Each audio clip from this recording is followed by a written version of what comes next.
السلام عليكم ورحمة الله وبركاته. حمدا لمن خلق الإنسان وعلمه البيان، والصلاة والسلام على رسول الله وعلى آله حزب الله وأصحابه جند الله، وبعد. فقد قال الله تعالى في القرآن العظيم والفرقان المجيد: أعوذ بالله من الشيطان الرجيم، بسم الله الرحمن الرحيم. إن الدين عند الله الإسلام. சங்கைக்குரிய அல்லாஹுவின் நல்லடியார்களே,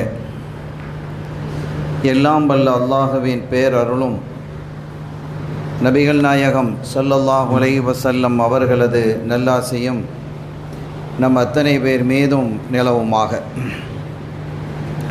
அல்லாஹும் அவனது ரசூலும் எந்தெந்த காரியங்களை எடுத்து நடக்க வேண்டும் என்று நமக்கு கட்டளையிட்டுள்ளார்களோ அவை அனைத்தையும் எடுத்து நடக்கவும், எவைகளை தவிர்த்து நடக்க வேண்டும் என்று உத்தரவு பிறப்பித்துள்ளார்களோ அவை அனைத்தையும் தவிர்த்து நடக்கவும் ஆரம்பமாக எனக்கும் உங்களுக்கும் நான் வசியத்து செய்து கொள்கிறேன். அல்லாஹ் தௌஃபீக் செய்வானாக.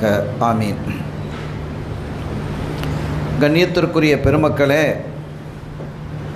உலகத்தில் பல ஆயிரக்கணக்கான குடும்பங்கள் இருக்கின்றன, இருக்கும். நம்ம யாராவது ஒருத்தர் ஒரு குடும்பத்தை சார்ந்தவராக இருப்போம். அது பாரம்பரியமிக்க குடும்பமாகவும் இருக்கலாம், இடையில வந்த ஒரு குடும்பமாகவும் இருக்கலாம். ஆதம் அலைஹிஸ்ஸலாம் அவர்கள் தொடுத்து இன்று வரைக்கும் பல லட்சம் இல்லை பல கோடி குடும்பங்கள் வந்திருக்கின்றன. இப்போ இந்த பல்லாவரத்திலேயே எத்தனை குடும்பங்கள் இருக்கும்? ஆனால் உலகத்திலேயே சிறந்த குடும்பம் எது என்பதை குறித்து யார் சொல்லணும்? ஒன்று அல்லாஹ் சொல்லணும், அல்லது ரசூல் ஸல்லல்லாஹு அலைஹி வஸல்லம் சொல்லணும்.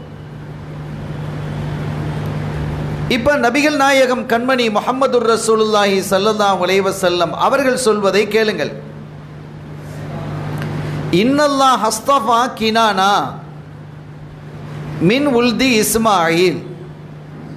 இஸ்மாயில் அலைஹிஸ்ஸலாம் அவர்களினுடைய பிள்ளைகளில் கினானாவினுடைய குடும்பத்தை அல்லாஹ் தேர்வு செய்கிறான். இப்போ மற்ற குடும்பமெல்லாம் சரியில்லைன்னு இல்லை. இப்போ ஒருத்தர் 35 மார்க் எடுத்தார், அவர் பாஸ் தானே. 40 மார்க் எடுத்தார், அவர் பாஸ். 50 மார்க் எடுத்தாலும் பாஸ். 60 மார்க் எடுத்தால் ஏ கிரேட் ஆகிடுறார். 70, 80, 90 என்று வரும் பொழுது அந்த கிரேட் அதிகமாகி கொண்டே வருகிறது. 90ஐ தாண்டினால் எப்படி இருக்கும்?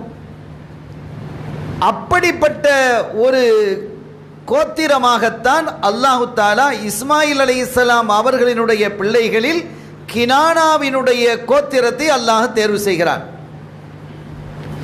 இஸ்மாயில் அலைஹிஸ்ஸலாம் அவர்களுடைய பிள்ளைகள் என்று இங்கே சொல்வதற்கு என்ன காரணம் தெரியுமா? இப்ராஹிம் அலைஹிஸ்ஸலாம், இஸ்மாயில் அவங்களுக்கு ஒரு குழந்தை பிறகுது. கலீலுல்லா இப்ராஹிம் அலைஹிஸ்ஸலாம் அவர்களுக்கு 2 ஆண் குழந்தைகள். ஒன்று இஸ்மாயில் அலைஹிஸ்ஸலாம், இன்னொன்று இஸ்ஹாக் அலைஹிஸ்ஸலாம். இந்த இஸ்ஹாக் அலைஹிஸ்ஸலாம் அவர்களுடைய சந்ததியில் தான் எல்லா நபிமார்களும் வர்றாங்க. பெரிய சந்ததி. நம்ம பனு இஸ்ரவேலர் சொல்றோம்ல, பனு இஸ்ராயில், அந்த சந்ததி தான். நீங்க பல நபிமார்களை பார்த்தா, ஈசா அலைஹிஸ்ஸலாம் அவர்களாக இருந்தாலும், மூசா அலைஹிஸ்ஸலாம் அவர்களாக இருந்தாலும், சுலைமான் அலைஹிஸ்ஸலாம் அவர்களாக இருந்தாலும், எல்லா நபிமாரும் யாருடைய சந்ததியில் வர்றாங்க? இஸ்ஹாக் அலைஹிஸ்ஸலாம் அவர்களுடைய சந்ததியில் தான் வர்றாங்க. இஸ்மாயில் அலைஹிஸ்ஸலாம் அவருடைய சந்ததியில் எந்த நபியும் வரல. இப்ராஹிம் அலைஹிஸ்ஸலாம் கலீலுல்லா, மிகப்பெரிய ஒரு நபி. நமது உயிரிலும் மேலான கண்மணி முஹம்மதுர் ரசூலுல்லாஹி ஸல்லல்லாஹு அலைஹி வஸல்லம் அவர்களுக்கு அடுத்தபடியாக மிக உன்னதமான ரசூல் நபி யார் என்றால் இப்ராஹிம் அலைஹிஸ்ஸலாம் தான். அவர்களுக்கு 2 பிள்ளைகள், ஒன்று இஸ்மாயில் அலைஹிஸ்ஸலாம், இன்னொன்று இஸ்ஹாக் அலைஹிஸ்ஸலாம். வரலாறு நல்ல தெளிவாக விளங்கிக்கிடணும். நம்ம வீட்டில் போய் சொல்லணும், பேசணும். அந்த இஸ்ஹாக் அலைஹிஸ்ஸலாம் அவர்களினுடைய சந்ததியில் தான் பல்லாயிரக்கணக்கான நபிமார்கள் வர்றாங்க. இஸ்ஹாக் அலைஹிஸ்ஸலாமுடைய மகனே யாக்கூப் அலைஹிஸ்ஸலாம், அவங்க நபி. அவர்களுடைய மகனார் யூசுப் அலைஹிஸ்ஸலாம், அவங்க நபி. இப்படி இருக்கிறாங்க. ஆனால் இஸ்மாயில் அலைஹிஸ்ஸலாம் அவர்களுடைய சந்ததியில் எந்த ஒரு நபியும் வரவில்லை. ஒரே ஒரு நபி தான் வந்தார்கள். அது நமது உயிரிலும் மேலான கண்மணி முஹம்மது ரசூலுல்லாஹி ஸல்லல்லாஹு அலைஹி வஸல்லம். அந்த ஒரு நபி தான் வர்றாங்க, வேற நபியே வரல அந்த சந்ததியில். அதனால தான் ஸல்லல்லாஹு அலைஹி வஸல்லம் சொல்றாங்க, இஸ்மாயில் அலைஹிஸ்ஸலாம் அவர்களினுடைய சந்ததியிலே பல பேர் இருந்தாங்க, பல குடும்பங்கள் வருது. அதில் கினானா என்ற கோத்திரத்தை, குடும்பத்தை அல்லாஹ் தேர்வு செய்கிறான். இந்த கினானா 90%, இந்த கினானா கோத்திரம் இருக்குது, 90 மார்க் வாங்குறாங்க. அந்த கினானாவிலிருந்து அல்லாஹ் தஆலா குறைஷிகளை தேர்ந்தெடுக்கிறான், குறைஷ் கோத்திரத்தை தேர்ந்தெடுக்கிறான். வஸ்தஃபா குறைஷன் மின் கினானா,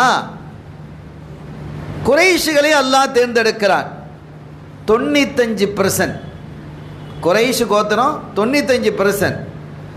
வஸ்தஃபா ஹாஷிமன் மின் குறைஷின், குறைஷ் கோத்திரங்கிறது ஒரு பெரிய குடும்பம். அதுல இருந்து சின்ன சின்ன உள்குடும்பம் இருக்கும், உட்குடும்பங்கள் பிரிவுகள் இருக்கும்.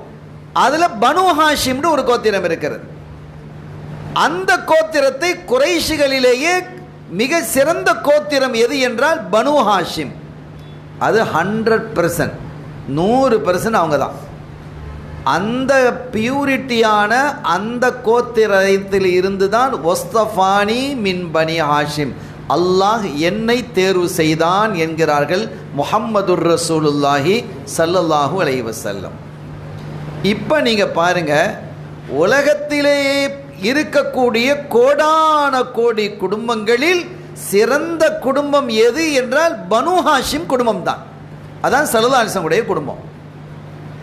குறைஷி கோத்திரத்துக்கு உள்ளே, குறைஷி நம்ம சொன்னாலும் குறைஷிக்கு உள்ளே உள்ள உட்பிரிவு பனு ஹாஷிம். இந்த பனு ஹாஷிமி கோத்திரத்திலே உள்ளவர்கள் தான் யாரு? கண்மணி முஹம்மதுர் ரசூலுல்லாஹி ஸல்லல்லாஹு அலைஹி வஸல்லம் அவர்கள் என்பதை நாம் புரிந்து கொள்ளணும். அப்படிப்பட்ட ஒரு அற்புதமான குடும்பத்திலிருந்து ரசூல் ஸல்லல்லாஹு அலைஹி வஸல்லம் அவர்களை அல்லாஹ் தேர்வு செஞ்சிருக்கிறான். இப்போ நம்ம அத்தா யாருங்கிறது நமக்கு தெரியும். அத்தாவுடைய அத்தா, அத்தாவுடைய அத்தா, அத்தாவுடைய அத்தா இப்படி இருப்பாங்க. இப்படி போகும் இல்லையா? எங்கே வரைக்கும் போவோம்? ஆதம் நபி வரைக்கும் போகுமா இல்லையா? அவங்கெல்லாம் எப்படி இருந்தாங்க, என்ன நிலையில் இருந்தாங்க, என்ன கொள்கையில் இருந்தாங்க, என்ன மார்க்கத்தில் மதத்தில் இருந்தாங்க, எல்லாரையும் நம்ம சொல்ல தெரியாது. நம்ம அத்தாவை சொல்லலாம், அத்தாவுடைய அத்தாவை சொல்லலாம். மிஞ்சி போனால் கொஞ்சம் சில பேர் ஒரு 4-5 தலைமுறைகள் தெரிஞ்சு வச்சுருப்பாங்க. அதுக்கு மேலே பெரும்பாலும் தெரியாது. ஆனால் அரபுகளிடத்தில் ஒரு வழக்கம் இருக்குது, தங்களுடைய கோத்திரத்தை கொஞ்சம் கூடுதலாக தெரிஞ்சு வச்சுருப்பாங்க. நசபு, அந்த வம்சத்தை தெரிந்து வைப்பது என்பது சுன்னத்து. ஸல்லல்லாஹு அலைஹி வஸல்லம் அதை விரும்புகிறாங்க. உங்கள் நசபை தெரிஞ்சு வச்சுக்கங்கிறாங்க. நம்ம யார், நம்முடைய அத்தா யார், அத்தாவுடைய அத்தா, ஒரு 5-6 பேராவது குறைஞ்ச தெரிஞ்சு வச்சுக்கணும். அப்போ ஸல்லல்லாஹு அலைஹி வஸல்லம் அவர்களினுடைய குடும்பம். இப்போ நம்ம குடும்பத்தில் இருக்கக்கூடிய அந்த மூதாதையர்கள் எப்படி இருந்தாங்க, என்ன கொள்கையில் இருந்தாங்க? ஒரு 10 அத்தா, அத்தாவுடைய அத்தாவுடைய அத்தாவுடையன்னு 10 அத்தா கடந்து போகுதுன்னு வைங்க. அவர் யார் நமக்கு தெரியுமா? அவர் எங்கேருந்து வந்தார் தெரியுமா? புதிதாக இஸ்லாத்தில் வந்தாரா? சஹாபியுடைய காலத்திலேருந்தே இஸ்லாத்தில் இருக்கிறாரா? தெரியாது. சில பேருக்கு தெரியும். சில பேர் அவங்க என்ன செஞ்சுருக்கிறாங்க, சில்சிலா வச்சுருக்கிறாங்க. சில பேர் என்ன செஞ்சுருக்கிறாங்க, சில்சிலா வச்சுருக்கிறாங்க. அவங்களுடைய தந்தை தந்தை தந்தைன்னு சஹாபிகள் வரைக்கும் சில்சிலா வச்சுருப்பாங்க. அப்போ அது ஓகே. ஆனால் பெரும்பாலானவர்களுக்கு என்ன செய்யாது, தெரியாது. சரி, சஹாபிகளுக்கு போய் சேரக்கூடிய அந்த சில்சிலா வச்சாலும் அதுக்கு மேலே உள்ள எப்படி இருந்தாங்க அது தெரியாது. அது கிட்டத்தட்ட 99% தெரியாது, 99.9 தெரியாது. சஹாபிகளுக்கு மேலே போக தெரியாது. ஏன்னா அப்படிப்பட்ட ஒரு காலம் அது. ஆனால் ரசூல் ஸல்லல்லாஹு அலைஹி வஸல்லம் அவர்களினுடைய குடும்பம் மட்டும் ஆதம் அலைஹிஸ்ஸலாம் அவர்கள் வரை பரிசுத்தமாகவே இருந்தது என்பதை அல்லாஹ் குர்ஆன்ல சொல்றான். வேற யாரையும் சொல்ல முடியாது. உலகத்தில் பிறந்திருக்கக்கூடிய கோடான கோடி மக்களில் அது யாராக இருக்கட்டும், யாரையும் சொல்ல முடியாது. ஸல்லல்லாஹு அலைஹி வஸல்லம் அவர்கள் மட்டும் அவர்களுடைய மூதாதையர்கள், அவர்களுடைய அத்தா, அவர்களுடைய அத்தா, அவர்களுடைய அத்தா என்ற ஆதம் அலைஹிஸ்ஸலாம் அவர்கள் வரை பரிசுத்தமானவர்கள் என்று குர்ஆன் சொல்லுகிறது. எப்படி சொல்லுகிறது? வதகல்லுபக ஃபிஸ் சாஜிதீன், நாயகமே உங்களை நாம் சுஜூது செய்யக்கூடிய, அல்லாஹ்விற்கு பணிந்து சுஜூது செய்யக்கூடியவர்களிலேயே கொண்டு வந்திருக்கிறோம். எவ்வளோ அழகா இருக்கு பாருங்க, எவ்வளவு பியூரிட்டி இது. வதகல்லுபக ஃபிஸ் சாஜிதீன், உங்களை நாம் எப்படி கொண்டு வந்திருக்கிறோம் என்றால் அல்லாஹ்வுக்கு எனக்கு பணிந்து சிரம் சாய்க்கக்கூடிய சுஜூது செய்யக்கூடியவர்களிலேயே உங்களை நாம் கொண்டு வந்திருக்கிறோங்கிறான். இப்ப ஸல்லல்லாஹு அலைஹி வஸல்லம் அவர்களுக்கு வரைக்கும் பியூர்னு சொன்னா, அவர்களுக்கு பின்னால் அன்னை திலகம் ஃபாத்திமா நாயர் ரலியல்லாஹு தஆலா அவர்களுடைய பிள்ளையிலிருந்து இப்படி வர்றாங்கன்னு வைங்க. இப்ப இன்னைக்கு வரைக்கும் அவங்க பரிசுத்தம், அஹ்லுல் பைத். இன்னைக்கு வரைக்கும் அவங்க யார் வரைக்கும்? ஆதம் அலைஹிஸ்ஸலாம் வரைக்கும் பரிசுத்தமா இருக்கிறாங்க. அந்த பியூரிட்டி அவங்களுக்கு மட்டும்தான் உண்டு என்பதை நாம் விளங்கிக் கொள்ள வேண்டும். ஸல்லல்லாஹு அலைஹி வஸல்லம் சொல்றத பாருங்க, என்னுடைய நசபும் என்னுடைய சபபும், கண்மணி நாயகம் ஸல்லல்லாஹு அலைஹி வஸல்லம் அவர்கள் குறிப்பிடுகிறார்கள், என்னுடைய நசபும் என்னுடைய சபபும் ஒரு காலமும் துண்டித்து விடாது, கட்டாகாது. இப்போ ஒரு குடும்பம் இருக்கு, இந்த குடும்பத்தில் அவர் யாரு, அவருடைய அத்தா யாரு, அதுக்கப்புறம் யாருன்னு தெரியல, கட்டாயிடுச்சுல்ல. இப்போ நம்ம குடும்பத்தை சொல்லுங்களேன், நீங்கள் உங்கள் அத்தா யாரு, அத்தா யாருன்னு சொல்லிட்டு வாங்கல பார்க்கலாம், எவ்வளோ தூரம் சொல்லுவீங்க, கட்டாயிடும். ஆனால் ஸல்லல்லாஹு அலைஹி வஸல்லம் அவர்களுடைய குடும்பம் அஹ்லுல் பைத் மாத்திரம் என்ன செய்யாது, கட்டாகாது. என்னுடைய சபபோ என்னுடைய நசபோ ஒருபோதும் துண்டித்து விடாது என்று வல்லலம் கண்மணி முஹம்மதுர் ரசூலுல்லாஹி ஸல்லல்லாஹு அலைஹி வஸல்லம் அவர்கள் குறிப்பிடுகிறார்கள். அவங்க சொல்றாங்க, எங்களினுடைய இந்த அல் அன்சாப் எல்லா இன்னல் அன்சாப தன்கத்உ யௌமல் கியாமா, கியாமத்து நாளையில் என்ன நடக்கும்னு சொன்னா, இப்போ என் அத்தா யாருன்னு எனக்கு தெரியும், அத்தாட அத்தா யாருன்னு தெரியும், அப்படிதானே? ஓரளவு தெரிஞ்சிருப்போம் இல்லை? அத்தா யாரு, வாப்பா யாரு, வாப்பாட வாப்பா யாரு, அத்தாட அத்தா யாரு, அம்மா யாரு அப்படிங்கிறத நம்ம தெரிஞ்சிருக்கிறோம். கியாமத்து நாளையில் எந்த கனெக்ஷனும் இருக்காது, நம்ம பெற்றோரோடு நமக்கு எந்த தொடர்பும் இருக்காது.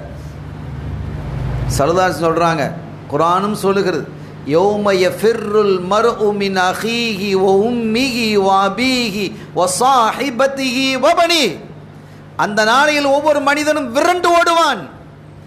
யாரை விட்டு விரண்டு ஓடுவான்? தன்னுடைய சகோதரனை விட்டு விரண்டு ஓடுவான், தன்னுடைய தாயை விட்டு விரண்டு ஓடுவான், தன்னுடைய தந்தையை விட்டு விரண்டோடுவான், தன் மனைவியை விட்டு விரண்டோடுவான், பிள்ளைகளை விட்டு எல்லாத்தையும் விட்டு விரண்டோடுவான்.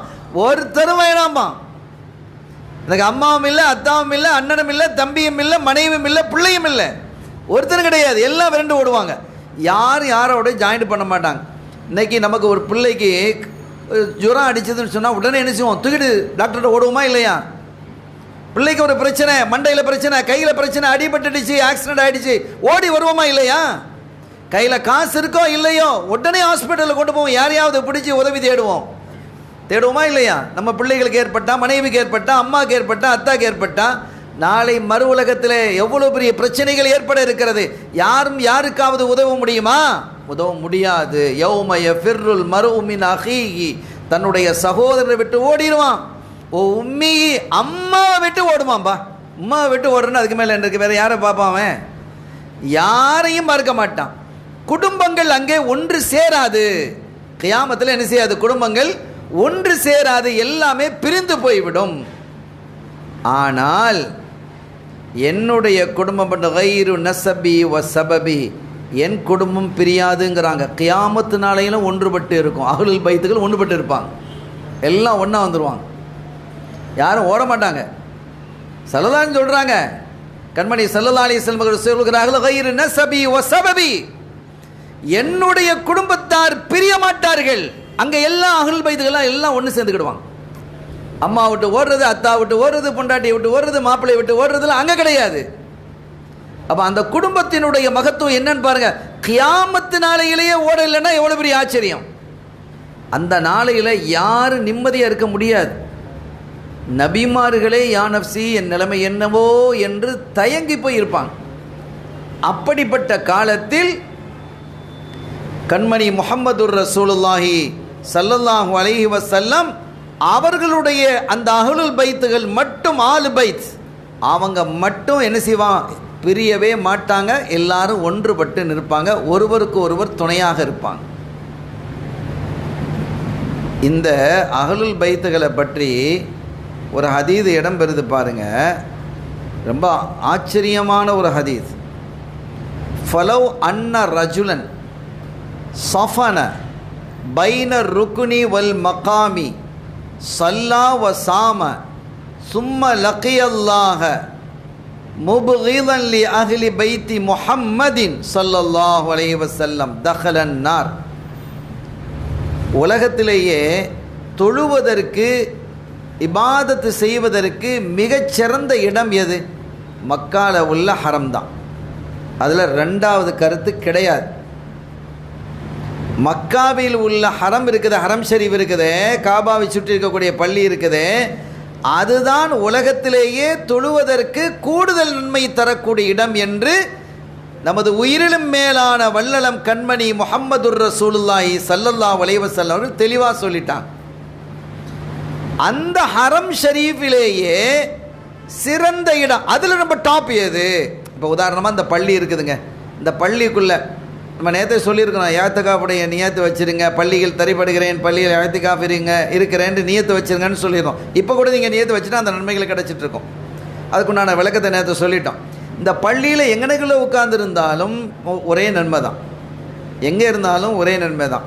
தொழுகையில் ஜமாத்தோட தொழுதா அந்த ஜமாத்துடைய நன்மைகள் 27 என்ன செய்யும், 27 நன்மைகள். தனித்து தொழுகிறதை விட தனியாக ஒருத்தர் தொழுகையை தொழுகிறாரு, ஜமாத்தோட தொழுதா 27 நன்மை கிடைக்குது இல்லையா? 27 நன்மை கிடைக்குது. இதில் முதல் சஃபில் ஒருத்தர் தொழுகிறான்னு வைங்க, அதுக்கு அந்தஸ்து கூட இருக்கா இல்லையா? 27னாலும் கூட அந்த அதனுடைய அந்தஸ்து கூட. 27 ரூபா, $27, ரெண்டுக்கு வித்தியாசம் இருக்கா இல்லையா? ரெண்டு 27 தான், 27 தான், ரெண்டும் 27 தான். ஆனால் அது வித்தியாசம். அதே போல காபாவை சுற்றி இருக்கக்கூடிய அந்த மஸ்ஜிதுல் ஹராமில் நீங்கள் எங்கே தொழுதாலும் 1 லட்சம் தான், 1 லட்சம் நன்மை. 1 லட்சம் ஒரு தொஹரை தொழுதா 1 லட்சம் தொஹரை தொழுததாக அர்த்தம். அதிலேயும் மிக சிறந்த இடம் எது தெரியுமா? மகாம் இப்ராஹிம். ஒத்தஹிது மின் மகாம் இப்ராஹிம முஸல்லா. அல்லாஹ் சொல்றான், மகாம் இப்ராஹீமை நீங்கள் தொழும் தலமாக தேர்வு செய்யுங்கள்ங்கிறான் அல்லாஹ். அப்போ அந்த இடம் அது எதுலேருந்து? அந்த ஹஜ்ருல் அஸ்வத் இருக்குல்ல, ஹஜ்ருல் அஸ்வத் இருக்கக்கூடிய அந்த ருக்குனுக்கும் அந்த மகாம் இப்ராஹீமுக்கும் இடையில இருக்கக்கூடிய இடம் ரொம்ப ஹையான இடம், ரொம்ப டாப்னு வச்சுக்கோங்களேன். அதுதான் ரொம்ப டாப்லையும் டாப், அதுக்கு மேலே ஒன்றும் கிடையாது.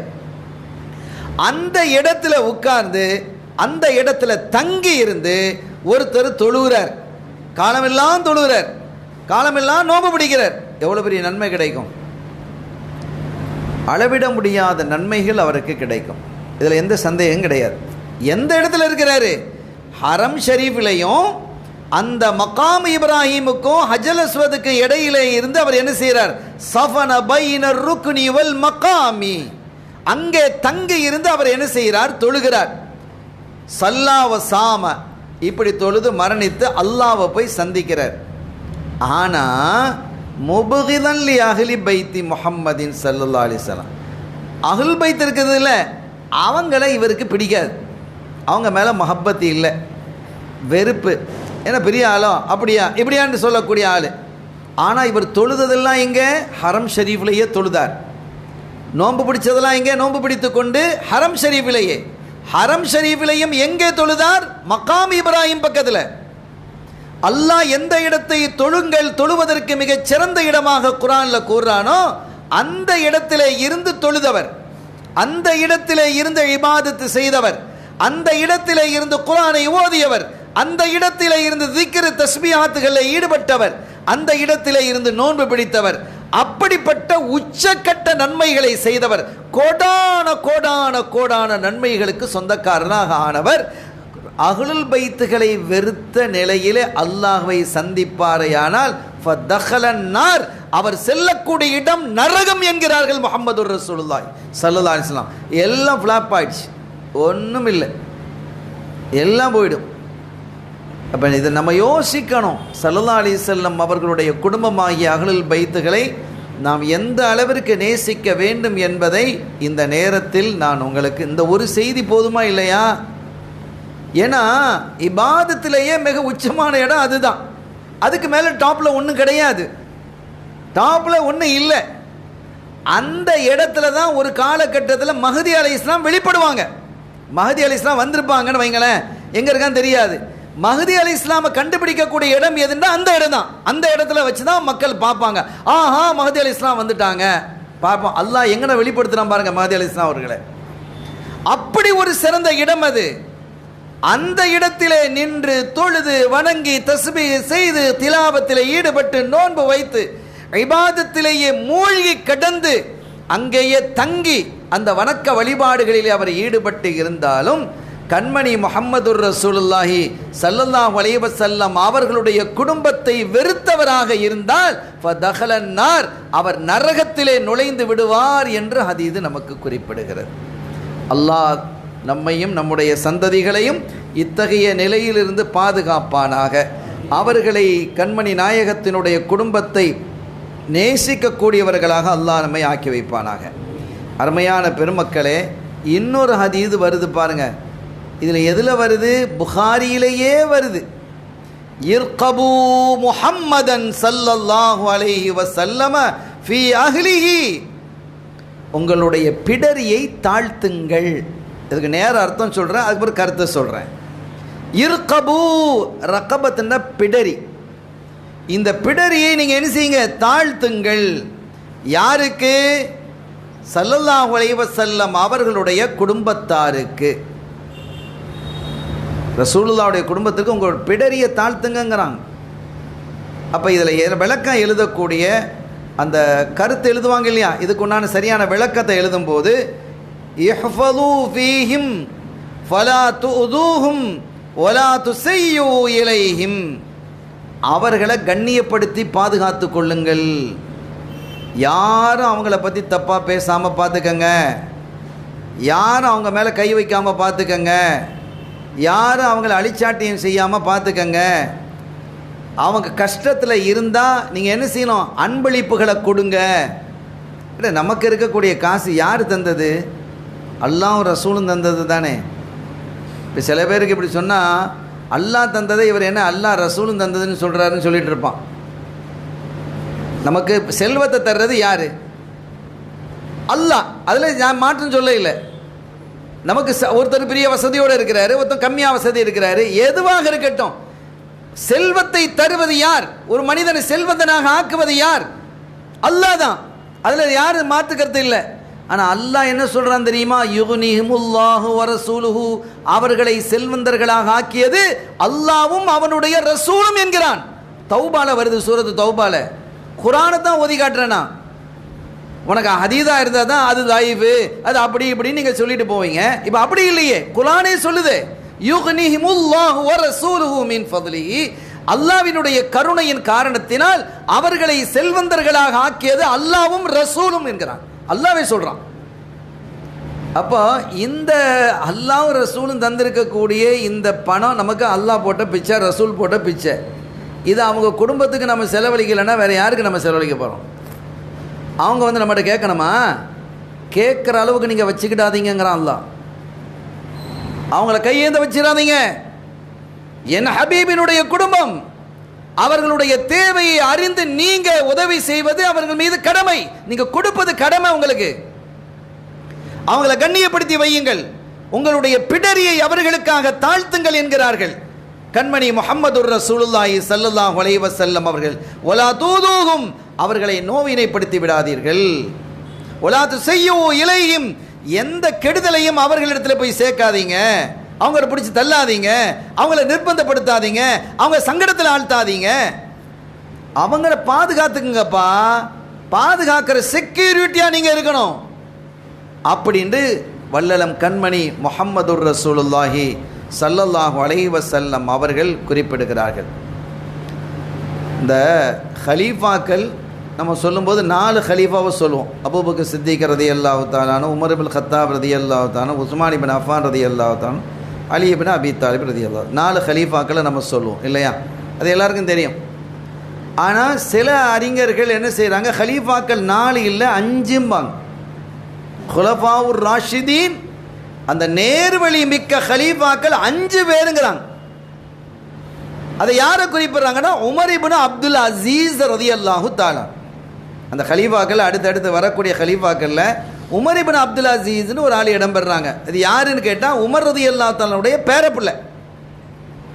உமர் ரலியல்லாஹு தஆலாவுடைய பேரப்பிள்ளை தான் அவங்க வாரிசில் வரக்கூடியவங்க தான். அப்போ அவங்க உமர் இப்னு அப்துல் அசீஸ் ரலியல்லாஹு தஆலா அன்ஹு அவர்களையும் இவங்க வந்து குலஃபாவுர் ராஷிதீன் நேர்வழி பெற்ற நேர்வழி காட்டக்கூடிய ஹலீஃபாக்களில் ஒருவராக அவங்களையும் பார்க்கப்படுகிறது. அப்துல் அசீஸ் நாயம் ரலியல்லாஹு தஆலா அன்ஹு ஒரு சஹாபி கிடையாது, அவங்க தாபி. ரொம்ப அழகான அற்புதமான ஆட்சி செய்தவர்கள். அவங்களுடைய ஆட்சி எப்படி இருந்ததுன்னு சொன்னால், நேர்மையான ஆட்சி செய்து எல்லாம் நீதி நேர்மையாக வழங்கி கடைசியில் என்ன ஆச்சுன்னா, அவங்க ஆட்சி செய்யக்கூடிய பகுதியில் ஏழைகளே இல்லைன்னு ஆயிடுச்சு. ஏழைகள் இல்லைன்னா இப்போ எல்லாரும் வசதியில் இருக்கிறாங்க. ஒருத்தர் பெரிய வசதியில் இருப்பார், கொஞ்சம் வசதியில் இருப்பார் வைங்களேன். ஒருத்தர் 5 லட்சம் இருக்குது, ஒருத்தர் 10 லட்சம் இருக்குது, ஒருத்தர் 10 கோடி இருக்குது, ஒருத்தர் 100 கோடி, எப்படியே இருக்கும். ஆனால் யார் கையேந்த வேண்டிய நிலைகளில் இல்லை. இப்போ ஜக்காத்தை யாருக்கு கொடுக்கறது? ஜக்காத்தை யாருக்கு கொடுக்கறது? ஜக்காத்து வாங்கிறதுக்கு ஆள் இல்லாமல் போச்சு. எப்படி ஆட்சியாக இருந்திருக்கு கொஞ்சம் யோசிங்க.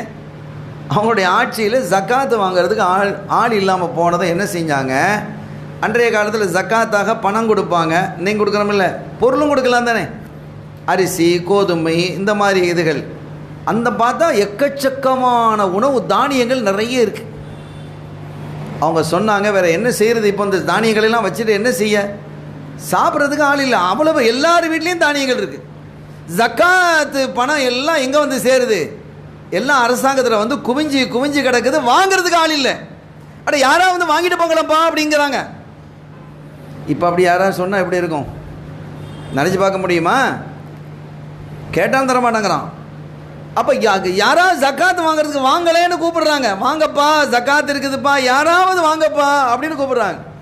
ஒன்றும் இல்லை, கடைசியில் பார்த்தாங்க இது சரிப்படாது, என்ன செய்கிறது அப்படின்னு சொல்லி இந்த தானியங்கள் கெட்டு போயிடுமா இல்லையா, மற்ற பணத்தையாவது வச்சுக்கிடலாம்.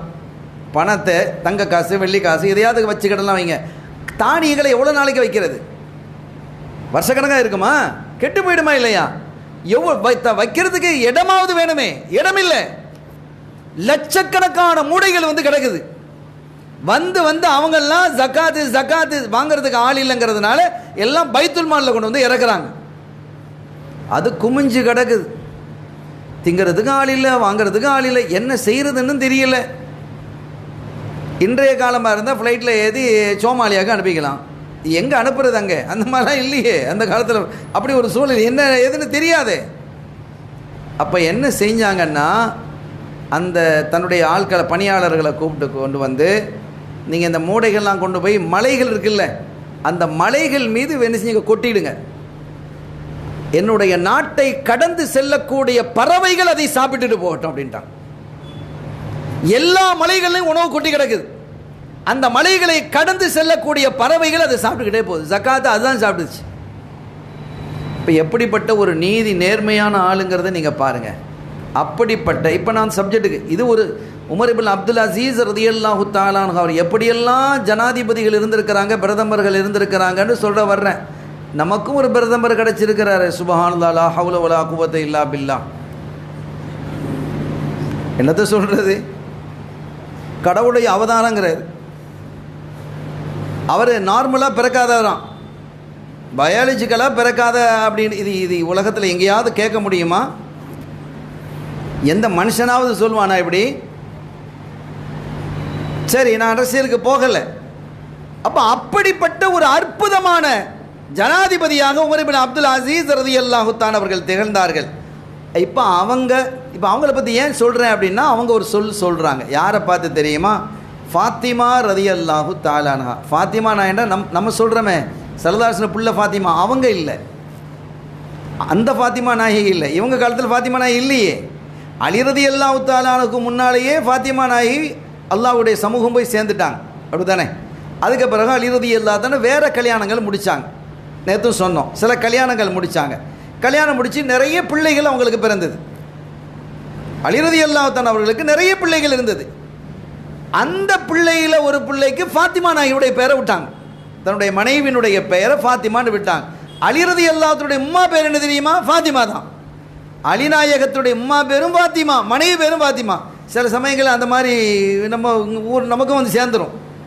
அம்மா பேரும் பொண்டாட்டி பேரும் ஒன்று போல் இருக்கும், அந்த மாதிரி வந்து சேரும் வைங்க. இப்போ தங்களுடைய அலி ரலியல்லாஹு தஆலா தன்னுடைய மகள், ஒரு மகளுக்கும் ஃபாத்திமான்னு பேர் வச்சாங்க. ஃபாத்திமா நாயகியுடைய நினைவாக. அவங்களோட உம்மாவுடைய நினைவுன்னு வச்சுக்கலாம், அல்லது மனைவியுடைய நினைவு வச்சுக்கலாம். எப்படி இருந்தாலும் எல்லாருமே சீதேவிகள் தானே. இப்போ ஃபாத்திமா, அந்த ஃபாத்திமாவை பார்த்து ரலியல்லாஹு தஆலா, எந்த ஃபாத்திமா? அலிநாயகத்தினுடைய மகளார் பிள்ளை. அவங்கள பார்த்து இந்த அப்துல் அசீஸ் நாயகம் ரலியல்லாஹு தஆலா சொல்கிறாங்க, இப்னத் அலி, அலிநாயகத்தினுடைய மகளே, வல அந்தும் அஹப்பு இலைய மின் அஹ்லி பைத்தி, என் மனைவி மக்களை, என் தாய் தந்தையர்களை நான் எவ்வளவு நேசிக்கிறேனோ அதைவிட நீங்கள் எங்களுக்கு நேசத்திற்கு உரியவர்கள். அம்மா பாப்பாவை நேசிக்கிறத விட அஹ்ல் பைத்துகளை நேசிக்கணும்னு சொல்கிறாங்க. யார் சொல்கிறா? உமர் இப்னு அப்துல் அசீஸ் ரலியல்லாஹு தஆலா அன்ஹு அவர்கள் குறிப்பிடுகிறார்கள் என்பதை இந்த நேரத்தில் நாம் உணர்ந்து கொள்ளணும். எவ்வளோ பெரிய விஷயம் இதெல்லாம். இப்போ இதெல்லாம் நம்முடைய சமூகத்துக்கு தெரியணும். இதெல்லாம் உணர்ந்து கொண்டா ஒருத்தன் வழிகட்டு போக மாட்டான். வழிகட்டுக்கு போவானா? ஸல்லல்லாஹு அலைஹி வஸல்லம் அவர்களுடைய சிறப்பையும் அவர்களுடைய குடும்பத்தார்கள் சிறப்பையும் ஒருத்தர் சரியாக விளங்கிட்டார்னு வைங்க, பாத்திலான வழிக்கு போக மாட்டான், அவன் சரியாக இருப்பான். இப்போ நான் அடுத்து சொல்ல வருது, அவங்களோட குடும்பத்தை பற்றியே நான் பேசிக்கிட்டு வர்றேன். கடைசியாக தான் என்ன செய்வேன், ஹுசைன் ரலியல்லாஹு தஆலா சப்ஜெக்டை தூக்குறது. 4 நாள் இருக்குல்ல, இந்த 4 நாள் செய்திகள் 400 நாள் பேசக்கூடிய செய்திகள், 400 நாளும் போதாது. அவ்வளவு தகவல்களை கொண்டவர்கள் இந்த பெருமக்கள், அவ்வளவு பெரிய வரலாற்றுக்கு சொந்தக்காரர்கள் அஹ்லுல் பைத்துகள். இப்படிப்பட்ட இந்த இதில் முதலாவதாக ஸல்லல்லாஹு அலைஹி வஸல்லம் அவர்களை பற்றி எல்லா உலமாக்களும் நிறைய பேசியிருக்கிறாங்க. எல்லா உலமாக்களும் கண்மணி நாயகத்தினுடைய சிறப்பு மகத்துவத்தை பற்றி நிறைய பேசியிருக்கிறாங்க. நாமும் நிறைய பேசியிருக்கிறோம். அல்ஹம்துலில்லாஹ், அல்லாஹ் கபூல் செய்வானாக. அந்த நேசத்தை அல்லாஹ் நம்முடைய கல்வில் நிறைவாக தருவானாக. அவர்களை கனவிலும் நனவிலும் பார்க்கக்கூடிய பாக்கியத்தை அல்லாஹ் நமக்கு நசீபாக்கி வைப்பானாக. அருமையானவர்களே, இப்போ நம்ம ஃபாத்திமா நாயகி ரலியல்லாஹு தஆலா அவர்களை பற்றிய ஒரு சின்ன குறிப்பை நான் சொல்ல வர்றேன். ஃபாத்திமா நாயகி எவ்வளோ பெரிய அற்புதமான ஒரு பெண்மணி, சுவன பெண்களினுடைய தலைவி. ஸல்லல்லாஹு அலைஹி வஸல்லம் அவர்களினுடைய வாழ்வின் இறுதி பகுதி, கடைசி காலம் நேரம், கடைசி அவங்க பேசினது யார்கிட்ட? ஃபாத்திமா நாயிட்ட தான் பேசினாங்க. ஃபஅஸர்ரஹா ஹதீஸில் வருது, ரகசியம் பேசினாங்க.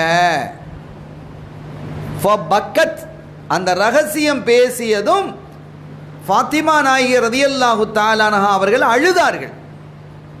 சும்ம சார்ரஹா, ரெண்டாவதும் என்ன செஞ்சாங்க? ரகசியம் பேசினாங்க. ஃபதஹிகத், சிரிச்சாங்க அப்படின்னு வருது அது இதில்.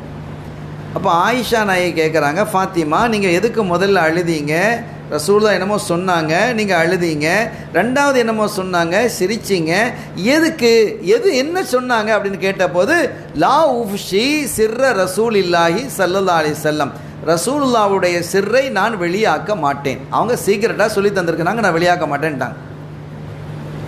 நமக்கு இந்த ரகசியம் இருக்குது. ஒரு ஆள் ரகசியமாக நான் அமானிதமாக சொல்லியிருக்கிறேன், ரகசியமாக சொல்லியிருக்கிறேன் அப்படின்னு சொன்னால், நம்மகிட்ட ஒருத்தர் சொல்கிறான்னு வைங்க, முதலாவது அதை எவன்ட்டையாவது சொல்லணும்னு ஆசை வரும்.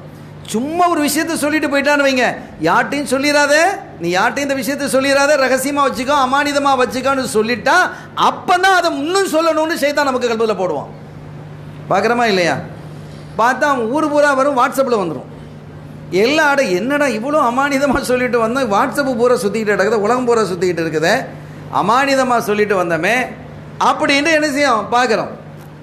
இதுக்கு விதமான நிறைய கதைகள் இருக்குது. ஒரு ஊரில் ஒரு பெரிய மோசமான ரவுடி இருந்திருக்கிறான். ரொம்ப கடும் மோசமான அட்டகாசம்னா அப்படி ஒரு அட்டகாசம். அவனை பேரை கேட்டாலும் எல்லாரும் பயப்படுவான். அவன் பேரை கேட்டாலும் பயப்படுவான். அந்த மாதிரி தாங்க முடியல. ஆண்கள், பெண்கள், சிறுவர்கள், இளைஞர்கள் எல்லாரும் பயம் அவனுக்கு. அவனை கண்டாலே பயம். சில பேர் அந்த மாதிரி ரவுடிகள் இருப்பானா இல்லையா, அட்டகாசம் வாயில் வந்து அப்படி வேட்டி தூக்கி கட்டிக்கிட்டு கத்தியை வச்சுக்கிட்டு அருவாலை வச்சுக்கிட்டு என்னெல்லாம் கத்திக்கிட்டு போவான். பயமாக இருக்கும் அவனை பார்க்குறதுக்கு. இவன் அட்டகாசம் தாங்க முடியல. அடுத்து திடீர்னு என்னன்னு கேட்டால், ஒரு ஆள்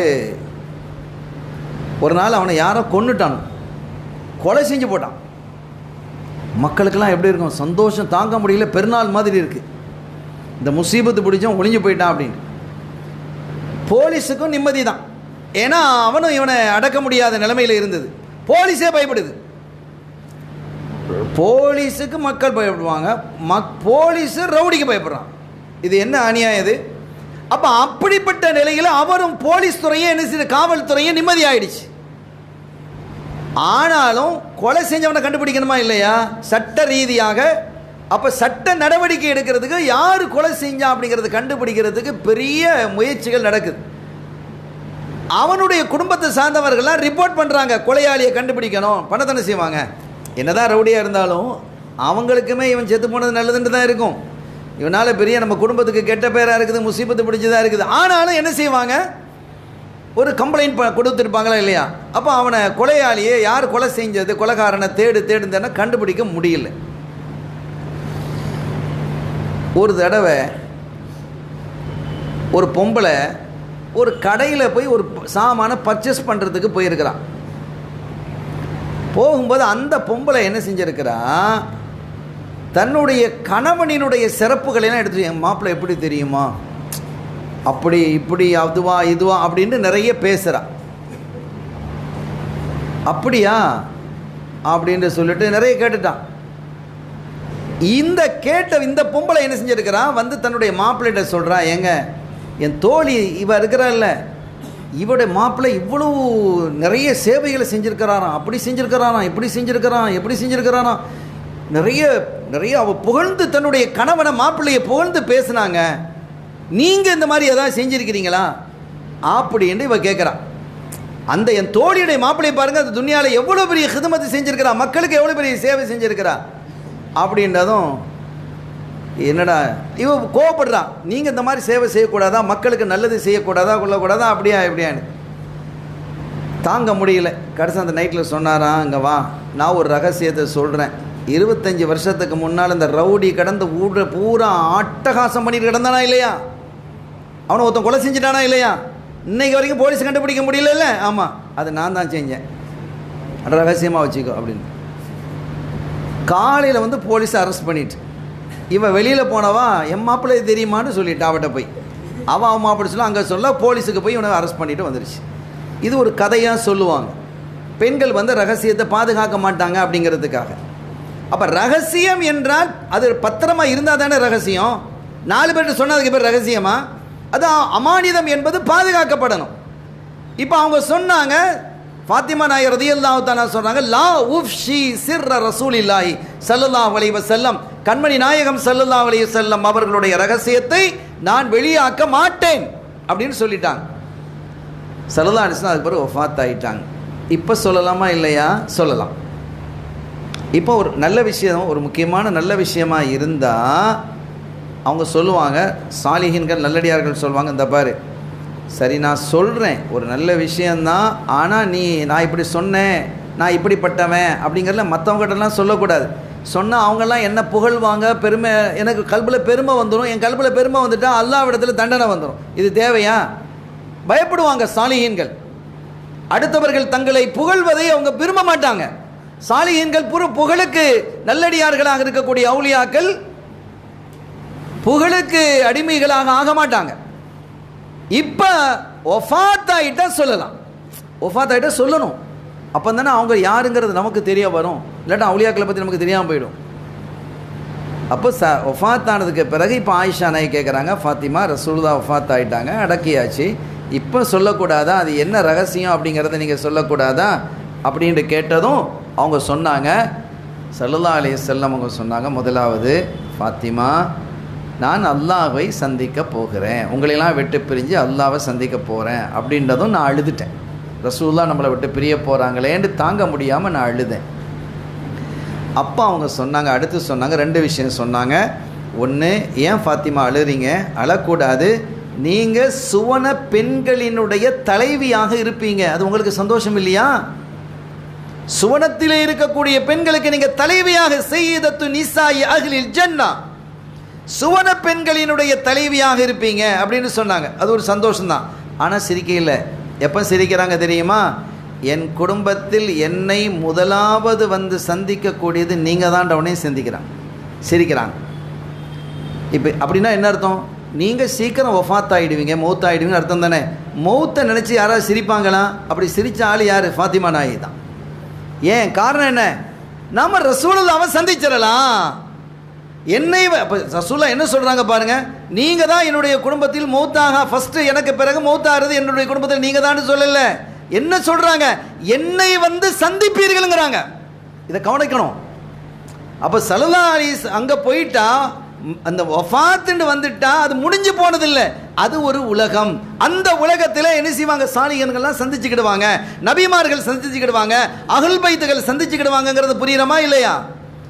அப்படிப்பட்ட ஃபாத்திமா நாயகி ரலியல்லாஹு தஆலா அன்ஹா அவர்களை குறித்து கண்மணி நாயகம் ஸல்லல்லாஹு அலைஹி வஸல்லம் அவர்கள் சொல்கிறார்கள், ஃபாத்திமா பித்அத்தும் மின்னி, என்னுடைய சதை துண்டுங்கிறாங்க, என் சதை துண்டு ஃபாத்திமா ரலியல்லாஹு தஆலா அன்ஹா.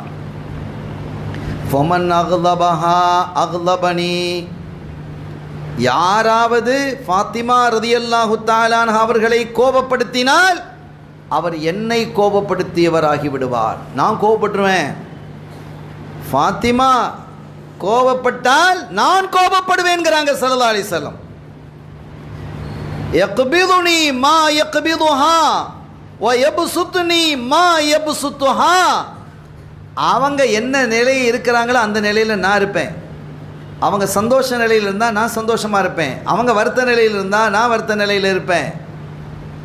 அவங்களுக்கு என்ன ஏற்படுகிறதோ அது எனக்கு ஏற்படும், எனக்கு ஏற்பட்ட மாதிரிங்கிறாங்க. ஏன்னா என்னுடைய சதை துண்டு என்று சொல்லிட்டு தான் நம்ம மேலே சொன்னோமா இல்லையா? எல்லா சபபும் எல்லா நசபும் குடும்பம் துண்டித்து போய்விடும், என்னுடைய குடும்பம் மாத்திரம் துண்டிக்காது என்று சொல்லிவிட்டு, மன் ஆதாஹா, யார் அவர்களை நோவினைப்படுத்தினாரோ ஃபக்கத் ஆதானி, அவர் என்னை நோவினைப்படுத்துகிறார், வேதனைப்படுத்துகிறார். ஃபாத்திமா ரலியல்லாஹு தஆலா அவர்களை நீங்கள் வேதனைப்படுத்திடாதீங்க. யாராவது அப்படி வேதனைப்படுத்தினா அவங்க என்ன வேதனைப்படுத்தின ஆகிடும் அப்படின்னு கண்மணி நாயகம் ஸல்லல்லாஹு அலைஹி வஸல்லம் அவர்கள் யாரை குறித்து பேசுகிறாங்க? அன்னையர் திலகம் சையதத்துனா ஃபாத்திமா ரலியல்லாஹு தஆலா அவர்களை குறித்து பேசுகிறாங்க. சையதத்துனா ஆயிஷா சித்திகா ரலியல்லாஹு தஆலா அன்ஹா அவங்க சொல்லுவாங்க, மஷ்யூஹா கமஷி ரசூலில்லாஹி ஸல்லல்லாஹு அலைஹி வஸல்லம். ஆயிஷா நாயகி சொல்கிறாங்க, ஃபாத்திமா நடந்து வந்தால் ரசூலுல்லாஹ் நடந்து வர்ற மாதிரி இருக்கும் அப்படிங்கிறாங்க. சில பேரை பார்த்துருக்குறோம், இவன் அத்தா நடந்த மாதிரியே நடக்கிறான் பாரு, அத்தா கை நட்டி பேசின மாதிரியே பேசினா பாரு, அந்த ஸ்டைல் வருமா இல்லையா? அந்த ஸ்டைல் ஸல்லல்லாஹு அலைஹி வஸல்லம் ஸ்டைல், அந்த நடையினுடைய ஸ்டைல் முழுமையாக யார்? மற்ற பிள்ளைகளும் இருக்கிறாங்க, ஸைனப் நாயகி இருக்கிறாங்க, உம்மு குல்தும் நாயகம் இருக்கிறாங்க, ருக்கையா ரலியல்லாஹு அன்ஹா இருக்கிறாங்க, அவங்களாம் இருந்தாலும் அந்த ஸ்டைலும் அந்த தோற்றத்தினுடைய அழகின் பொலிவும் மிகுதியாக யாரிடத்தில் இருந்தது என்றால் அன்னையர் திலகம் சையதத்துனா ஃபாத்திமா நாயகி இடத்துல தான் இருந்தது. அது ஆயிஷா நாயகி சொல்கிறாங்க, மஷியூஹா கமஷி ரசூலில்லாஹி ஸல்லல்லாஹு அலைஹி வஸல்லம். நடக்கும்போது லேசாக சிலங்கிற சத்தம் வருமா இல்லையா? இந்த கால் இங்கே இடத்துல நடக்கும்போது சத்தம் வருமா இல்லையா?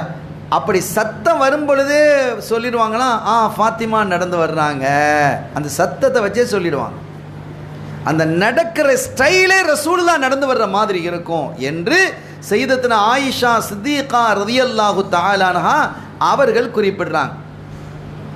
ஆக அவங்க வந்து ஃபாத்திமா ரலியல்லாஹு தஆலா அன்ஹா ஸல்லல்லாஹு அலைஹி வஸல்லம் அவர்கள் வஃபாத்தாகி 6 மாதத்தில் வஃபாத் ஆகிட்டாங்க.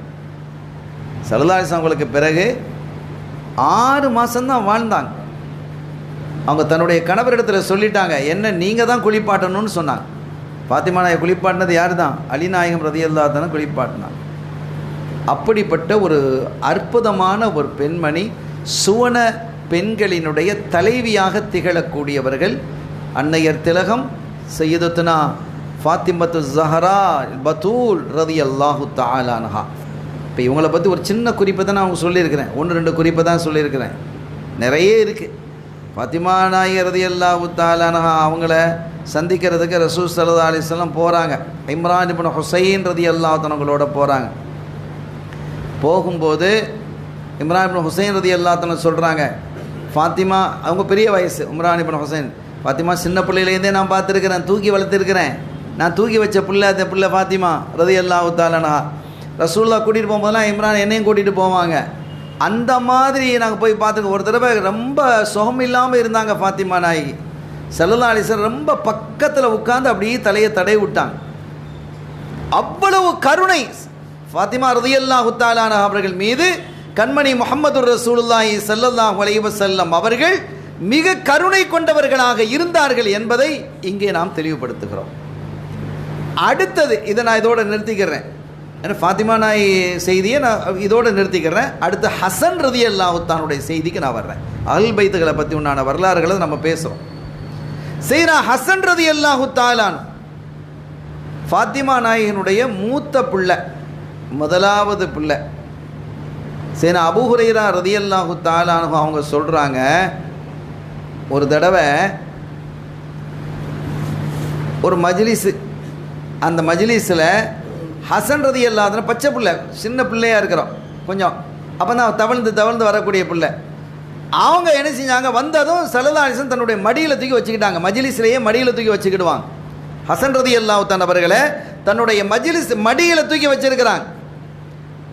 அந்த குழந்தை என்ன செய்யுதுண்டா, தாடியை பிடிச்சி இழுக்குது.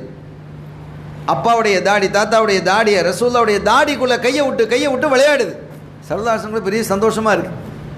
அது பேர பிள்ளைகளை பெற்றால் தான் அது தெரியும். பேர பிள்ளைகளை கண்டவர்களுக்கு அந்த இன்பம் தெரியும். பிள்ளைகளை கண்டால் இன்பம், பேர பிள்ளைகளை கண்டால் பேரின்பம்.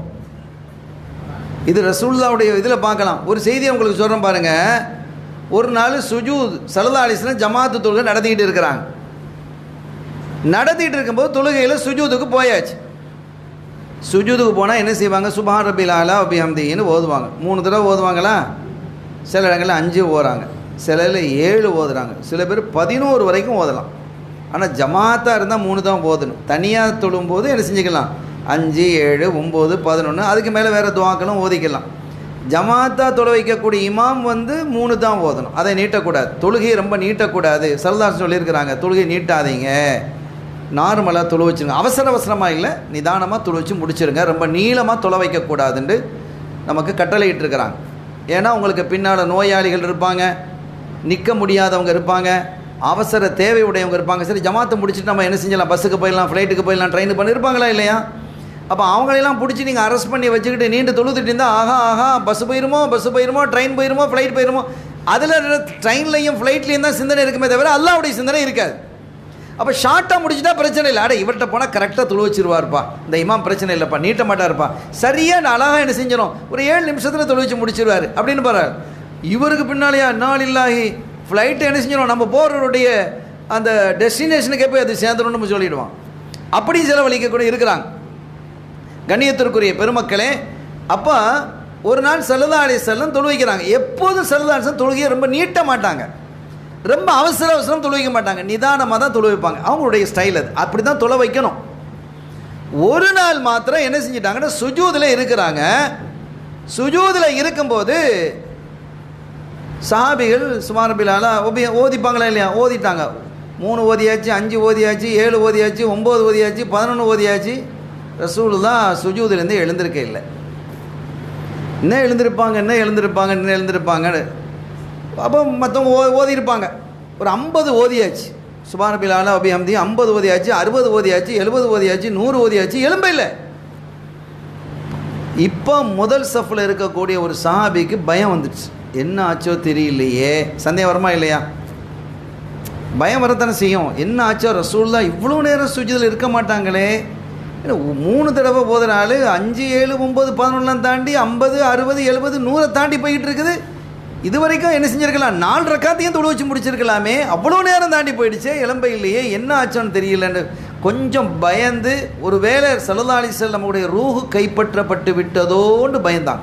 அந்த பயம் வருமில்லை, அது நியாயம் தானே. அந்த சஹாபிக்கு வந்து என்ன செஞ்சாங்க, வேறு வழி இல்லாமல் அந்த சஹாபி அப்படி லேசாக தலையை தூக்கி பார்க்குறாங்க. அவங்க தான் முன்னால் இருக்கிறாங்க, ரசூலுல்லாஹ்க்கு நேரம் அப்படி இருக்காங்க, முன்னால் இருக்க லேசாக தலையை தூக்கி பார்த்தா அவங்களோட ஹசன் ரலியல்லாஹு தன் பிள்ளை குழந்தை அது அங்கேருந்து தத்தி மெதுவாக நடந்து வந்து ரசூலோட முதுகில் ஏறி உட்காந்துருச்சு. இப்போ எலும்புனா புள்ள கீழே விழுந்துடும். எழுந்தால் என்ன செய்யணும், முதுகில் மேலே ஏறி என்ன செஞ்சுருக்குது, அது வாகனத்தில் ஏறி உட்காந்த மாதிரி உட்காந்துருக்குது. பிள்ளை ஹசன் ரலியல்லாஹு உட்காந்துக்கிறாங்க. இப்போ எலும்புனா புள்ள கீழே விழுந்துடும். ஸல்லல்லாஹு அலைஹி வஸல்லம் தெரியுது தம் பேர பிள்ளை தான் மேலே உட்காந்துக்கிறாங்கன்னு. ஆக சுகமாக அவங்க ராகத்தாக உட்காந்துக்கிற பிள்ளை, இவனை ரசூல் ஸல்லல்லாஹு அலைஹி வஸல்லம் சுகமாக கொடுத்துக்கிட்டே இருக்கிறாங்க. இப்போ இவங்க பார்த்தாங்க, ஆஹா இதுதான் கதையா, இவன் வந்து உட்காந்துக்கிறாளா அப்படின்னு மெதுவாக காலை பிடிச்சி, யார் ஹசன் ரலியல்லாஹு காலை பிடிச்சி அப்படி தூக்கி இப்படி கீழே வைக்கிறதுக்கு, கீழே பட்டுன்னு இழுத்து போட மாட்டாங்க, அவங்களுக்கு தெரியாதா சாபிலோ, மெதுவாக காலை பிடிச்சி இழுக்கிறதுக்கு இப்படியே என்ன செய்கிறாங்க, அப்படியே கையை நீட்டுறாங்க, அப்படியே கையை அப்படியே கொண்டு போகிறாங்க. ஸல்லல்லாஹு அலைஹி வஸல்லம் சுஜூதில் உட்காந்துட்டு இருக்கிறாங்க, பின்னாலேருந்து ஒரு கை வர்றது தெரியுது. இவங்க என்ன செஞ்சாங்க, ஒரு கையை ஓட்டிக்கிறாங்க, இந்த கையால் என்ன செஞ்சாங்க, அந்த கையை பிடிச்சி ஒரு தள்ளிட்டாங்க, போ அப்படின்னு தள்ளியாச்சு. இப்போ நீங்கள் யோசிங்க, தொழுகையிலேயே தம் பிள்ளையை முதுகுல ரொம்ப நேரம் சுமந்துக்கிட்டு இருக்கிறாங்க, பேர பிள்ளைய ஹசன் ரலியல்லாஹு தஆலா அவர்களே. நான் கொஞ்சம் யோசிக்கணும் சகோதரர்களே, நம்ம தொழுகையிலேயே நம்ம தொழுதுட்டு இருக்கும்போது நம்ம பிள்ளை வந்தாலும் அப்படி என்ன செய்யணும், கொஞ்சம் நேரம் இருக்கிறது சுன்னத்துன்னு விளங்கிக்கிடுங்க. உங்கள் பேர பிள்ளைகள் உங்கள் மேலே ஏறி உட்காந்தா, தொழும்போது என்ன மேலே ஏறி உட்கார்றாங்க, அடிக்கக்கூடாது, மேலே ஏறி உட்கார்ந்தா அதை நீங்கள் சுமந்துட்டு இருக்கிறது சுன்னத்து, ரசூலுல்லாஹ் செஞ்சது. உங்கள் பிள்ளை மேலே ஏறி உட்காருதா, அனுமதிங்க. மார்க்கம் அழகான மார்க்கம், குடும்பத்தை அரவணைத்து செல்லக்கூடிய மார்க்கம். என்ன தொழும்போதெல்லாம் ஏறி உட்கார்றா, கொள்றா போயா அப்படின்னு தட்டார் பட்டாண்டு மற்றவங்களாம் தடுக்கக்கூடாது. கொஞ்சம் நேரம் இருக்க விட்டால் அது ஒரு சுன்னத்து, அது ஒரு சுன்னத்து அப்படிங்கிறத நம்ம விளங்கணும். ஸல்லல்லாஹு அலைஹி வஸல்லம் தன்னுடைய பிள்ளைக்கு என்ன செஞ்சாங்க, அனுமதித்தார்கள். அப்படி நடந்தது. இப்போ இந்த பிள்ளை சின்ன பிள்ளை ஹசன் ரலியல்லாஹு ரசூலோட மடியில் உட்காந்துக்கு தாடியில் என்ன செய்யுது, கையை விட்டு விளையாடிக்கிட்டு இருக்குது. ஸல்லல்லாஹு அலைஹி வஸல்லம் அவங்களுக்கு அப்படியே கொண்டாட்டம், சந்தோஷமாக இருக்குது. அப்போ அபூ ஹுரைரா ரலியல்லாஹு தஆலா அவங்க சொல்கிறாங்க, அப்போ ஸல்லல்லாஹு அலைஹி வஸல்லம் அவர்கள் என்ன செஞ்சாங்கன்னா, தன்னுடைய நாக்கு இருக்குல்ல, அதை கொண்டு வந்து அதனுடைய வாயில் கொடுக்குறாங்க. பல்லு இல்லை, பிள்ளைக்கு பல்லு முளைக்க இல்லை, கடிச்சு போட்டுரும். குழந்தைகள் கடிக்குமா இல்லையா, நம்ம கையை குடிப்போம், பிள்ளைகள்லாம் குழந்தைகளுக்கு விளையாடுறது கையை கடி அப்படிலாம் சொல்ல முடியல. இதெல்லாம் சுன்னத்துன்னு விளங்குங்க. குழந்தைகளோடு விளையாடுவது இதெல்லாம் சவாபு, இபாதத்துங்கிறத விளங்கணும். நாம் எங்கே போய் படிக்கிறது, மார்க்கத்தையும் குடும்பத்தையும் உறவையும் வாழ்வையும் யார் இடத்துல படிக்கிறது, நமது உயிரின் மேலான கண்மணி ஸல்லல்லாஹு அலைஹி வஸல்லம் இடத்துல படிக்கணும். அப்போ நீங்கள் குழந்தைகள நம்ம ஆபாக்கள் செய்வாங்க இல்லையா, நம்ம பாப்பாமார்கள் மூத்த அப்பாமார்கள் இவங்கெல்லாம் என்ன செய்வாங்க, பிள்ளைகிட்டலாம் பார்ப்போம், கடி பார்க்கலாம் அப்படின்னு கடிக்கும் போது டக்குன்னு எடுப்போம். இப்போ இதெல்லாம் சுன்னத்து, இதுக்கு சவாபு உண்டு இப்படி செய்கிறதுக்கு வீட்டில். அப்போ வீட்டில் சந்தோஷம் வருமா இல்லையா, வீட்டை நீங்கள் சந்தோஷமாக வைத்திருங்கள் என்று ரசூல் ஸல்லல்லாஹு அலைஹி வஸல்லம் நமக்கு கற்றுத்தராங்க.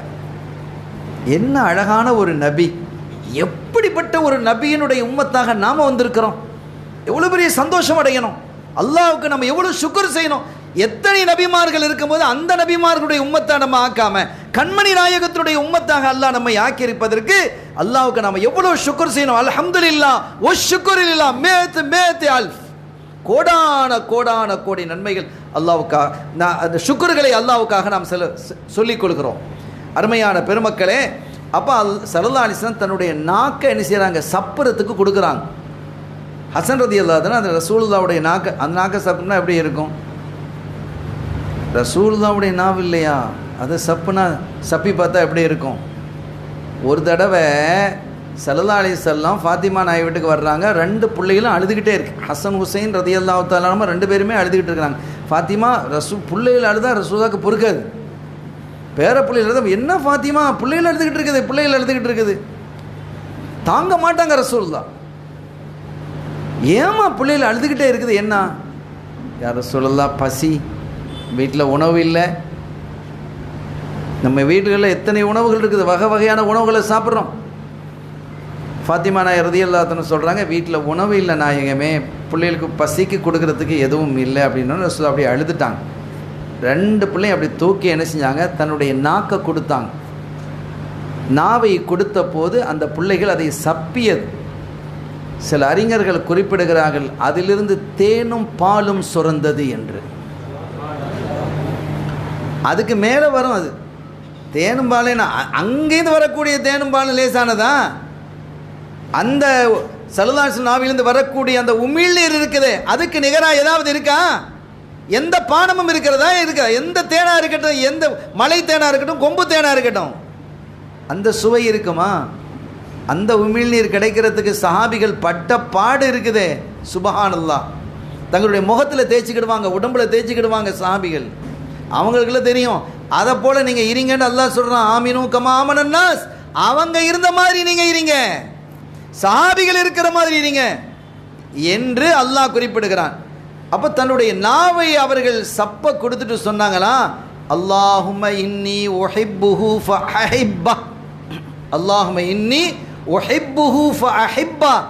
யா அல்லாஹ், இந்த பிள்ளையை நான் ரொம்ப நேசிக்கிறேன், நீயும் ரொம்ப நேசிப்பாயாக அப்படின்னு யார்கிட்ட சொல்கிறாங்க? அல்லாஹ்ட்ட சொல்கிறாங்க. அப்போ அபூ ஹுரைரா ரலியல்லாஹு தஆலா சொல்கிறாங்க, அன்று முதல் ஹசன் ரலியல்லாஹு தஆலா அவர்கள் மீது எனக்கு ரொம்ப பிரியம் வந்துருச்சு. ஏற்கனவே பிரியம், அதுக்கு பிறகு எனக்கு ரொம்ப பிரியமாயிட்டாங்க. ஹசன் ரலியல்லாஹு தான் சின்ன பிள்ளை, அபூ ஹுரைரா தான் பெரிய ஆள். அவங்க சொல்கிறாங்க, அதுக்கு பிறகு அந்த பிள்ளையை நான் ரொம்ப நேசிக்க ஆரம்பிச்சிட்டேன். அப்புறம் காலமெல்லாம் கடந்ததுக்கு பிறகு இப்போ வாலிப பிள்ளை ஆகிட்டாங்க. யார்? ஹசன் ரலியல்லாஹு அன்ஹு. ரசூல் ஸல்லல்லாஹு அலைஹி வஸல்லம் வஃபாத் ஆகிட்டாங்க. பின்னால் காலம் ஒரு நாள் அபூ ஹுரைரா ரலியல்லாஹு தஆலா அவருடைய மஜ்லிஸ், அவங்க மஜ்லிஸில் இருக்கிறாங்க, அவங்களுடைய நண்பர்கள்லாம் அப்படி உட்காந்துக்கிட்டுங்க. அபூ ஹுரைரா பல ஹதீதுகளை சொல்லுவாங்களா இல்லையா, ஹதீது சொல்லி ரசூலுடைய காலத்தில் நடந்ததெல்லாம் சொல்லிக்கிட்டு இருக்கிறாங்க. அந்த டைமில் ஹசன் ரலியல்லாஹு தஆலா அந்த பக்கம் கிராஸ் பண்ணி போகிறாங்க. இந்த பள்ளியாசோடு பேசிட்டு இருக்கும்போது இப்படி கிராஸ் பண்ணி போகிறாங்கன்னு வைங்களேன். அப்படி போகும்போது அஸ்ஸலாமு அலைக்கும் சலாம் சொல்கிறாங்க. யார்? ஹசன் ரதி சொல்கிறாங்க. அப்போ அங்கே இருந்த சஹாபிகள் சொல்கிறாங்க, நாங்கள் என்ன செஞ்சோம், சயீத் இப்னு அபி சயீத் ரலியல்லாஹு தான் அவங்க அறிவிக்கிறாங்க அந்த ஹதீதை. அவங்க சொல்கிறாங்க, நான் என்ன செஞ்சேன், அபூ ஹுரைரா ரலியல்லாஹு தன்னுடைய மஜ்லிஸில் இருக்கிறேன், ஹசன் ரலியல்லாஹு தன்னை கிராஸ் பண்ணி போகிறாங்க, சலாம் சொன்னாங்க, நாங்களும் சலாம் சொன்னோம். ஆனால் இதை அபூ ஹுரைரா ரலியல்லாஹு தன்னை கவனிக்க இல்லை, அவங்களுக்கு தெரியல. அவங்க வேற ஒரு வேலையில் ஏதோ கிதாபை பார்த்துக்கிட்டோம் கொண்டுக்கிட்டோம் அப்படி இருக்கிறாங்க, அவங்க கவனிக்க இல்லை. அப்போ நாங்கள் மெதுவாக சொன்னோம், அபூ ஹுரைரா ரலியல்லாஹு தஆலா உஸ்தாத், ஹசன் போனாங்க, பெரியவங்க ஹசன் போனாங்க, சலான் சொல்லிட்டு போனாங்க. அப்படியா? எவ்வளோ பெரிய சஹாபி! இன்னைக்கு ரசூலுல்லாஹி ஸல்லல்லாஹு அலைஹி வஸல்லம் ஹதீதுகளை மிக அதிகமாக அறிவித்த நம்பர் 1 யார்? அபூ ஹுரைரா. உடனே எழுந்து ஓடுனாங்க, யா செய்யதி அப்படின்னாங்களாம், என் தலைவரேன்னு கூப்பிடுறாங்க. யார? அந்த சின்ன வயது பிள்ளைய ஹசன் ரலியல்லாஹு தஆலா அவர்களே சீனா அபூ ஹுரைரா ரலியல்லாஹு தஆலா யா செய்யதி, என் தலைவரே அப்படின்னு கூப்பிடுறாங்க. ஏன் கூப்பிட்டாங்க அது சொல்கிறாங்க. அப்போ கேட்டாங்க, என்ன அவ்வளோ போய் செய்யதின்னு கூப்பிடுறீங்களே? ஸல்லல்லாஹு அலைஹி வஸல்லம் சொல்கிறாங்க, இன்னஹு லஸய்யிதுன், அவங்க யார் தெரியுமா, என் பிள்ளை ஒரு செய்யுது, அவங்க ஒரு லீடர் அப்படின்னு சொன்னாங்க. அதை நான் என் காதால் கேட்டிருக்கிறேன் அப்படின்னு சொல்லிட்டு, அது எப்போ நடந்தது தெரியுமா? எப்போ நடந்தது தெரியுமா? ஒரு முறை ஸல்லல்லாஹு அலைஹி வஸல்லம் மெம்பரில் நின்று ஹுத்பா ஓதிக்கிட்டு இருக்கிறாங்க. அப்படி ஹுத்பா ஓதிக்கிட்டு இருக்கும்போது ஹசன் ரலியல்லாஹு அன்ஹு சின்ன பிள்ளை அங்கேருந்து நடந்து வந்து மெம்பரில் ஏறுறாங்க. மெம்பரில் ஏறினது ஸல்லல்லாஹு அலைஹி வஸல்லம் தூக்கி பக்கத்தில் வச்சுக்கிட்டாங்க. பக்கத்தில் வச்சுட்டு சொன்னாங்க, இன்னபனி, என்னுடைய இந்த பேர பிள்ளைல செய்யுதுன், லீடர், தலைவர், செய்யுது. இப்போ நாம் வந்து அஹ்லுல் பைத்தில் உள்ளவங்கலாம் சாதாத்து செய்யுதுன்னு சொல்கிறோமா இல்லையா? இதுலேருந்து வந்தது தான் ஸல்லல்லாஹு அலைஹி வஸல்லம் சொல்லி தந்தது. நாமளாக சும்மா சொல்லலை, இமாம்களாக சும்மா சொல்லலை, ரசூலுல்லாஹி ஸல்லல்லாஹு அலைஹி வஸல்லம் அஹ்லுல் பைத்துகளுக்கு செய்யுதுன்னு சொல்லி காட்டினாங்க, லீடர்னு சொல்லி காட்டினாங்க. அவங்க என்ன செஞ்சாங்க தெரியுமா? தன்னுடைய பக்கத்தில் உட்கார வைத்து கொண்டு அவர்கள் சொன்னார்கள், இன்னஹு லஸய்யிதுன் அப்படின்னு சொல்லிட்டு ஒரு முக்கியமான விஷயத்தை சொல்கிறாங்க. என்ன விஷயம் தெரியுமா?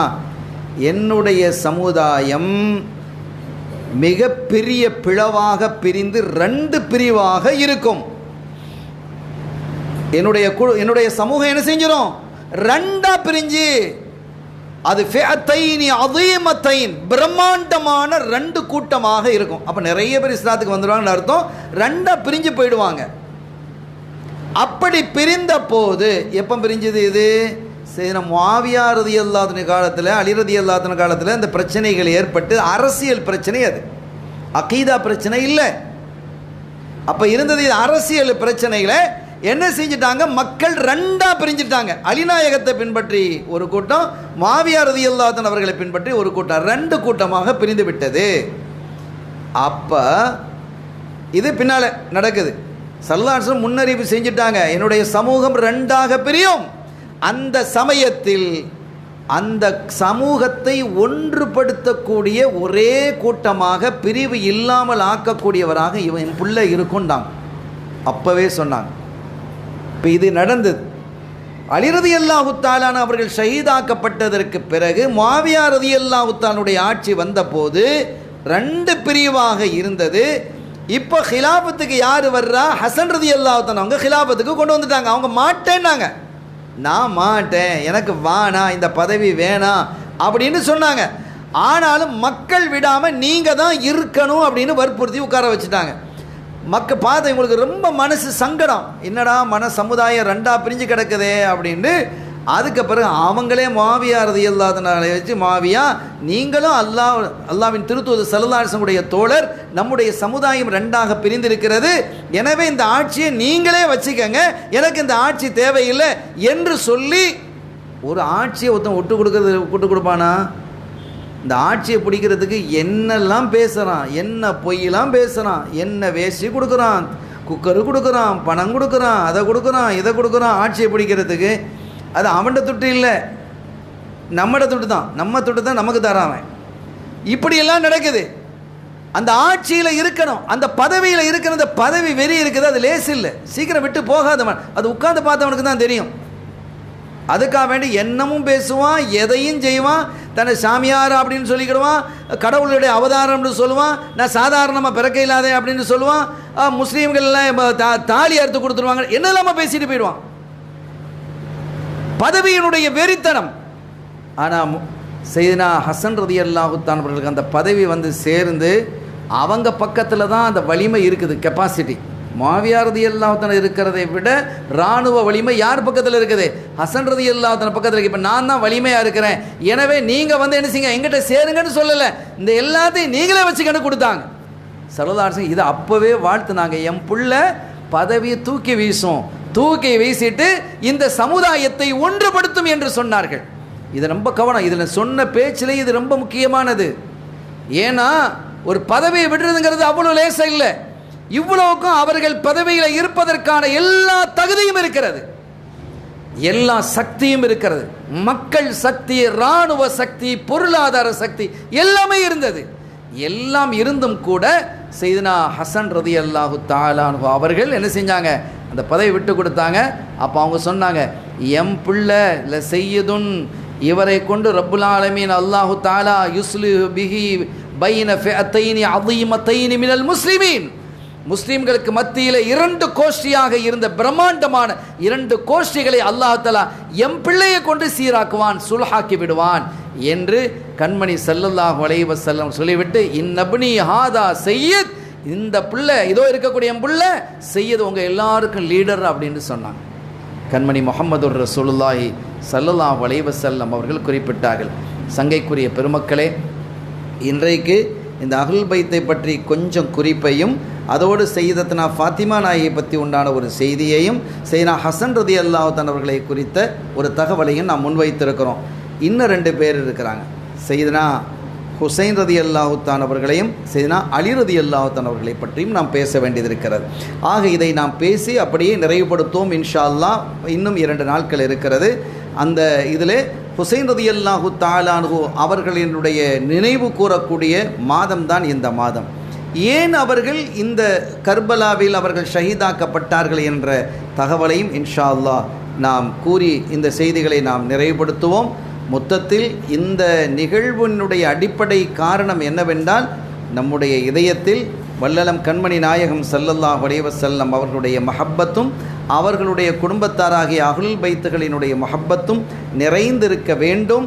அதன் மூலமாக அல்லாஹ்வினுடைய நெருக்கத்தை நாம் பெற வேண்டும் என்பதற்காகவே இது போன்ற நிகழ்வுகள் ஏற்பாடு செய்யப்பட்டிருக்கிறது.